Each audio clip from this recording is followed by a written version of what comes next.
Hello, bazooka എന്ന ചിത്രത്തിൻ്റെ ഏറ്റവും പുതിയ OTT അപ്ഡേഷൻ, സാറ്റലൈറ്റ് അപ്ഡേഷനാണ് ഇന്നൊരു വീഡിയോ ഭാഗത്ത്. വീഡിയോയിലേക്ക് മുൻപ് വീഡിയോ ലൈക്ക് ചെയ്യുക, ചാനൽ സബ്സ്ക്രൈബ് ചെയ്യാൻ വേണ്ടി ശ്രമിക്കുക. മമ്മൂട്ടി, ഷെയ്ൻ ടോം ചാക്കോ എന്നൊക്കെ പ്രധാന കഥാപാത്രങ്ങളായ ചിത്രമായിരുന്നു ബസൂക്ക. ചിത്രത്തിന് ഒരു ആവറേജ് അഭിപ്രായം സ്വന്തമാക്കാൻ വേണ്ടി സാധിച്ചിട്ടുണ്ടായിരുന്നു. അതുകൊണ്ട് തന്നെ എല്ലാ സിനിമാ പ്രേമികളും ഒരേപോലെ ബസൂക്ക എന്ന ചിത്രത്തിൻ്റെ OTT സാറ്റലൈറ്റ് അപ്ഡേഷൻ അറിയാൻ വേണ്ടി കാത്തിരിക്കുകയാണ്. ഫൈനലി ചിത്രത്തിൻ്റെ OTT സാറ്റലൈറ്റ് അവകാശങ്ങൾ ഇപ്പോൾ ഒഫീഷ്യലായി വിറ്റുപോയിരിക്കുകയാണ്.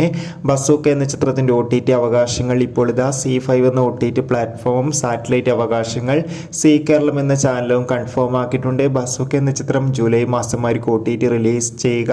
അതിന് കാരണം മറ്റൊന്നുമല്ല, ഈ വരുന്ന ജൂൺ 20-ാം തീയതി ദിലീപ് നായകനെത്തിയ പ്രിൻസ് ആൻഡ് ഫാമിലി എന്ന ചിത്രം C5 എന്ന OTT പ്ലാറ്റ്ഫോമിലൂടെ OTT റിലീസ് ചെയ്യാൻ പോവുകയാണ്. പ്രിൻസ് ആൻഡ് ഫാമിലി എന്ന ചിത്രം OTT റിലീസ് ചെയ്തതിനു ശേഷം മാത്രമായിരിക്കും ബസൂക്ക എന്ന ചിത്രം C5 OTT റിലീസ് ചെയ്യുക. കാത്തിരിക്കാം.